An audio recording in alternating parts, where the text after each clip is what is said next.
സ്വാഗതം പറയരേ ഇന്നത്തെ morning tarot റീഡിലേക്ക്. ഇന്ന് നമ്മൾ അറിഞ്ഞിരിക്കേണ്ട 3 സന്ദേശങ്ങൾ എന്താണ് എന്നാണ് നമ്മൾ ചോദിക്കുന്നത്. അപ്പോൾ നമുക്ക് 3 കാർഡുകൾ എടുത്തിട്ട് ഇന്നത്തെ നമുക്ക് മെസ്സേജ് എന്താണെന്ന് നോക്കാം.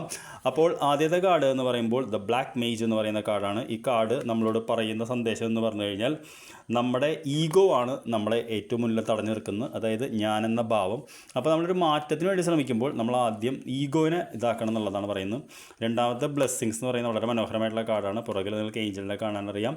ഒരുപാട് ഭക്ഷണം മുന്നിലിരിക്കുന്നു, സന്തോഷവതിയായിരിക്കുന്ന കുട്ടി. അപ്പോൾ തീർച്ചയായിട്ടും എന്താ പറയുക, you can use your power to light up the world എന്നുള്ളതാണ്. അപ്പോൾ നമ്മുടെ കഴിവുകൾ ഉപയോഗിച്ചുകൊണ്ട് ലോകത്തെ പ്രകാശമാനമാക്കുക എന്നത് തന്നെയാണ് പറയുന്നത്. മൂന്നാമത്തേന്ന് പറയുന്നത് ടെക്നോളജി എന്ന് പറയുന്ന കാർഡാണ്. Use your time wisely and explore possibilities. അപ്പോൾ 3 കാര്യങ്ങൾ നമ്മളിന്ന് അറിയേണ്ടത് എന്താണെന്ന് പറഞ്ഞാൽ, ഒന്ന് എന്ന് പറയുന്നത് നമ്മളൊരു മാറ്റത്തിന് തയ്യാറാണെങ്കിൽ ആദ്യമായി നമ്മുടെ ഈഗോ മാറ്റി നിർത്തണം എന്നുള്ളതും, 2 നമ്മുടെ ഉള്ളത് വെച്ച് ബാക്കിയുള്ളവർക്ക് സന്തോഷം കൊടുക്കണമെന്നും, 3 എന്ന് പറയുന്നത് ടെക്നോളജി, അതായത് നമ്മൾ എന്താ പറയുക, നമ്മുടെ പുതിയ പോസിബിലിറ്റീസും പുതിയ കാര്യങ്ങളും മനസ്സിലാക്കി ജീവിതത്തിൽ മാറ്റങ്ങൾ വരുത്തണം എന്നുള്ളതാണ്. അപ്പോൾ I wish you A good day.